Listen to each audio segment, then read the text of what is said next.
নমস্কার, এসপি কুকিংয়ে সবাইকে সুস্বাগত। প্যাটিস বানাবো। প্যাটিস বানানোর জন্য নিয়ে নিয়েছি প্রথমেই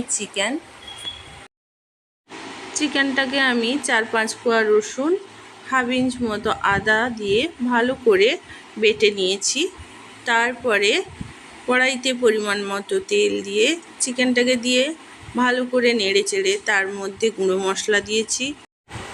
গুঁড়ো মশলার মধ্যে হাফ চামচ ধনের গুঁড়ো, হাফ চামচ জিরের গুঁড়ো, হাফ চামচ হলুদের গুঁড়ো, 2 চামচ লঙ্কার গুঁড়ো, 1 চামচ গরম মশলার গুঁড়ো দিয়ে ভালো করে মিশিয়ে নিয়ে তার মধ্যে 2 চামচ সয়া সস, 2 চামচ চিলি সস, 4 চামচ টমেটো সস দিয়ে ভালো করে মিশিয়ে নিয়ে বেশ কিছুটা পেঁয়াজ কুচনো দিয়ে আবারও ভালো করে মিশিয়ে নিয়ে পরিমাণ মতো জল দিয়ে কিছুক্ষণ রান্নাটা করে নিয়েছি হালকা একটা ঢাকনা দিয়ে।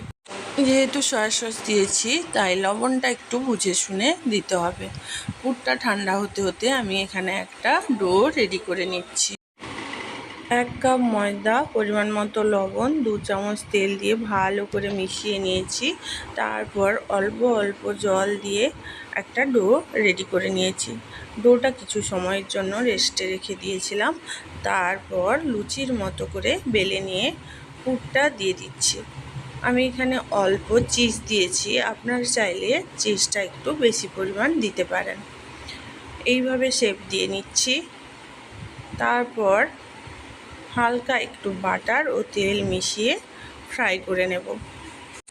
মুখটা ভালোভাবে চিপে বন্ধ করতে হবে, তা না হলে খুলে যাওয়ার সম্ভাবনা থাকবে।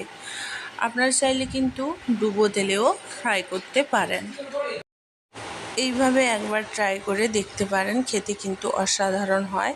যারা ট্রাই করে দেখেছেন তারা তো জানেনই খেতে কতটা ভালো হয়, আর যারা এখনও পর্যন্ত ট্রাই করেননি তারা একবার ট্রাই করতেই পারেন। এবার ফ্রাইং প্যানে অল্প একটু বাটার তেল মিশিয়ে দিয়ে একে একে দিয়ে দিচ্ছি একদম লো ফ্লেমে। এপাশ ওপাশ উল্টে কিন্তু আমি ভেজে নিয়েছি।